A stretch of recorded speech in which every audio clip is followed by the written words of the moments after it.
जय जगन्नाथ फ्रेंड्स ओडिशा सरकार तरफ आसी जाइए प्रत्येक पंचायत रे बम्फर भर्ती 2026 जार नुआ नोटिफिकेशन एवं जारी हो जाइए सीधा भर्ती रहिबो एग्जाम हेबो नहीं एवं पंचायत स्तरीय आपण को नियुक्ति पाइपर जदि आपण शिक्षात योग्यता 10वीं एवं +2 पास रोचे तेल सबु जिलार पिला माने एही पदवी को आवेदन करें मुझे भिडियो आपको बुझेबी के केते पोस्ट वैकेंसी बाहरी किपरि आवेदन करेंगे निज मोबाइल रे स्टेप बाय स्टेप प्रोसेस ता सहित डॉक्यूमेंट कौन दरकार शेष तारीख केबे अछि एही वीडियो रे डिटेल देखिबा। तो सब प्रथमे देखंतु ओडिशा पंचायत स्तरीय रिक्वायरमेंट प्रोसेस एबे जारी हो जाइछि जेउथरे देखंतु ऑर्गेनाइजेशन नेम रहिछि उत्कर बालाश्रम गवर्नमेंट ऑफ ओडिशा एवं टाइप ऑफ जॉब रहिछि कॉन्ट्रैक्चुअल पोस्ट रहिबो एवं कैटेगरी को देखंतु कोन रहिछि ओडिशा गवर्नमेंट जॉब रहिछि एवं नेम ऑफ द पोस्ट देखंतु रहिछि manager coordinator social worker nurse part time doctor आया एवं चौकीदार पोस्ट एवं एप्लिकेशन मोड रही ऑनलाइन एवं ऑफलाइन मु आपको यही वीडियो रे बुझेबी कि केउ केउ पोस्ट गुड़िक सब ऑनलाइन रही केउ पोस्ट गुड़िक ऑफलाइन रे वैकेंसी रही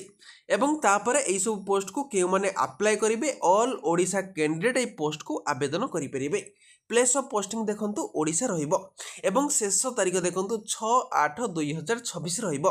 केउ माने आवेदन करिवे उभय पुरुष एवं महिला प्रार्थी फॉर्म को अप्लाई करि परिबे। तापर जिबा एलिजिबिलिटी क्राइटेरिया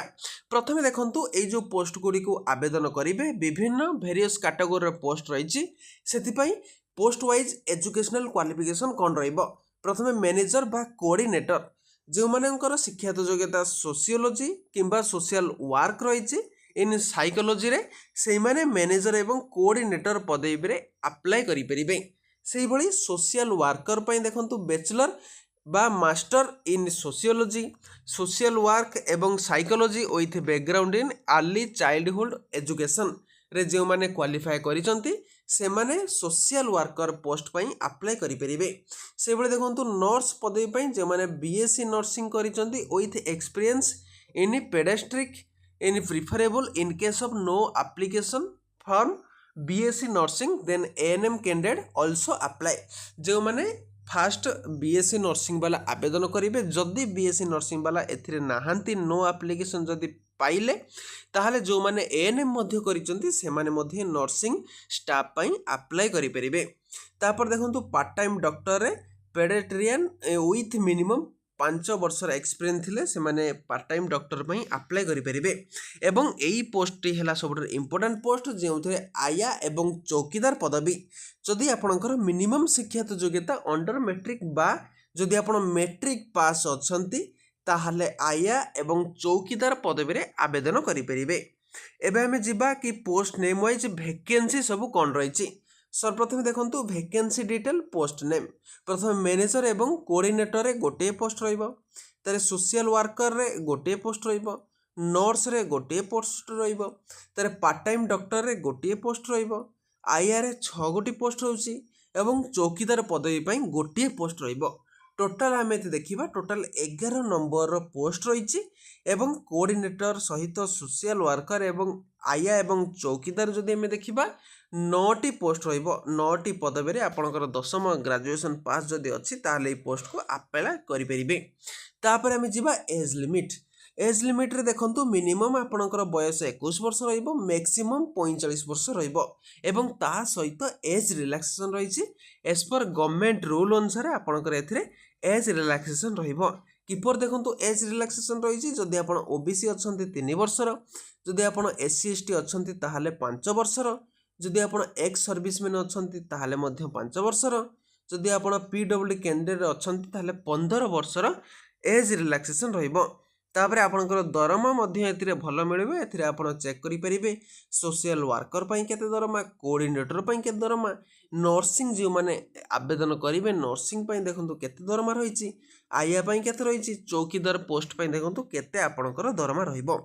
तापर सिलेक्शन प्रोसेस देखंतु कोन रहिछि मो प्रथमर कहूछि एथिरे एग्जाम हेबो नै सीधा भर्ती रहिबो तेणु नो एग्जाम प्रोसेस रहिबो केवल आपनकर कैरियर मार्क अनुसार आपनकर जेते मार्क रहिछि से अनुसार ही आपनको सिलेक्शन दिया जिवो।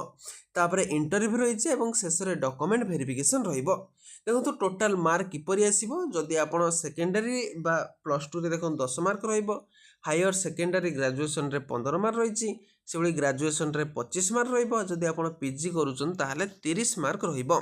एवं ता सहित जदि एनी अदर प्रोफेशनल कोर्स करिसंती 10 मार्क रहिबो एवं जदि किछि आपणकर वर्क एक्सपीरियंस रहिछि ताहले मध्ये आपणको 10 मार्क मिलिबो। तापर इंटरव्यू प्रोसेस रे देखंतु जे माने शॉर्टलिस्टेड कैंडिडेट हेले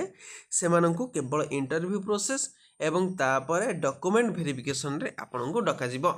तापर देखंतु मु एप्लिकेशन फी भी प्रथमर कहिछि संपूर्ण फ्री ऑफ कॉस्ट रे समस्त कैंडिडेट पिला मानन पई general EWS SCBC SC ST free of cost रे पोस्ट को आवेदन करि परिबे। तापर देखंतु इंपोर्टेंट डॉक्यूमेंट सब कोन रहिछि सब प्रथमे दशम मार्कशीट एवं सर्टिफिकेट दरकार, तृतीय रे +2 सर्टिफिकेट एवं मार्कशीट दरकार, तृतीय रे का सर्टिफिकेट दरकार, चतुर्थ रे आधार कार्ड दरकार, पंचम रे रेसिडेंट सर्टिफिकेट दरकार, षष्ठ रे देखंतु self attested passport size photo दरकार एवं एई डेट केपरी सब केउ सब पोस्ट को केबे अप्लाई करिवे तार मु आपन को डिटेल बतैबी किंतु ता पूर्व देखंतु पोस्टल एड्रेस टी कोन रहिछि प्रथमे ता एप्लिकेशन फॉर्म केउटु डाउनलोड करिवे मु आपन को देखेबी किंतु ता पूर्व देखंतु पोस्टल एड्रेस टी एई एड्रेस रे आपन को स्पीड किबा रजिस्टर पोस्ट करिया पई पड़िबो। ठीक अछि एबे हमें जिबा देखंतु तार पीडीएफ लिंक रे आपन को क्लिक करिया पई पड़िबो किंबा मु मो डिस्क्रिप्शन बॉक्स रे डायरेक्ट टेलीग्राम एवं व्हाट्सएप चैनल लिंक प्रोवाइड करिछि सेतिरे आपन सीधा क्लिक करी यार पीडीएफ टी को प्रथमे डाउनलोड करि नेबे। मु एबे डाउनलोड करि नैछि एबे जिबा से पीडीएफ लिंक टी को आसी जाइछि आपन को सामना रे एवं एडवर्टाइजमेंट टी पब्लिश होई जाइछि देखंतु केबे 22/7/2026 रो पब्लिश होइछि जहाँकि आपण 23/7/2026 रु आवेदन करिवे 11टी पदवी पाई एवं किपरि अप्लाई करिवे देखंतु ऑनलाइन एप्लिकेशन लिंक मध्ये रहिछि एई फॉर्म माध्यमने प्रथमे याकू ऑनलाइन ले आवेदन करिवे केबे आवेदन करिवे 15/9 भितर ही ए सब पोस्ट को आपन को अप्लाई करिया पई पड़िबो एवं यार शेष तारीख कोन जो एप्लिकेशन फॉर्म टी आसिला ताकू आपन स्पीड पोस्ट किंबा रेजिस्टर पोस्ट करिवे एई एड्रेस रे आपन को करिया पई पड़िबो 6/8/2026 मध्य रे एवं ता सहित मु आपन को प्रथम रु देखैथिले किपर एई सब पोस्ट को अप्लाई करिवे केतोटी वैकेंसी रहिछि एजुकेशनल क्वालिफिकेशन कोन रहइबो एज लिमिट कोन रहिछि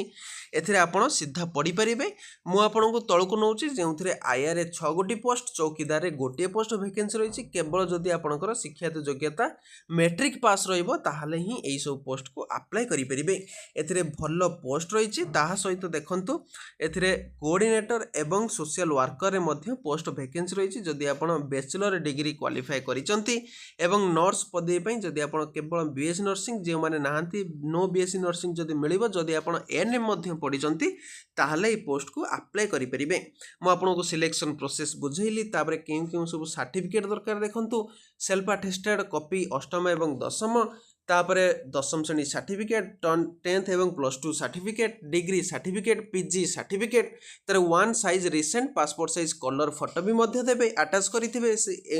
फॉर्म रे ता सहित देखंतु सेल्फ अटेस्टेड जति जदी एक्सपीरियंस जदी अछि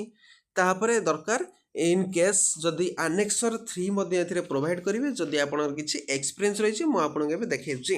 ता सहित आपनकर कोन रहइबो अदर टर्म एंड कंडीशन एको आपन पढि परिबे तळु को सीधा आसीबे तळु को आसिला परे देखिबे एप्लिकेशन फॉर्म एई एप्लिकेशन फॉर्म टी एथिरे प्रोवाइड करिवे केउथरे जदी आपण अप्लाई करूचंती आया किंबा चौकीदार किंबा नर्स किंबा सोशल वर्कर एठी आपण टिक मारिबे तार एथिरे आपण फोटो देबे तार आपनकर नेम आधार नंबर देबे डेट ऑफ बर्थ लिखिबे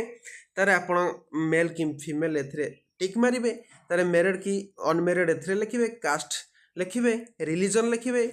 तापरे फादर्स नेम मदर्स नेम तार एथिरे रिलीजन रे मध्य रहिबो तापरे परमानेंट एड्रेस एट पोस्ट भाया डिस्ट्रिक्ट पिन एला सब देबे ईमेल आईडी मोबाइल नंबर देबे क्वालिफिकेशन देबे एवं डिटेल एथिरे भरी साइला परे तळको आसी डिक्लेरेशन रे डिक्लान करिवे डेट एवं प्लेस दे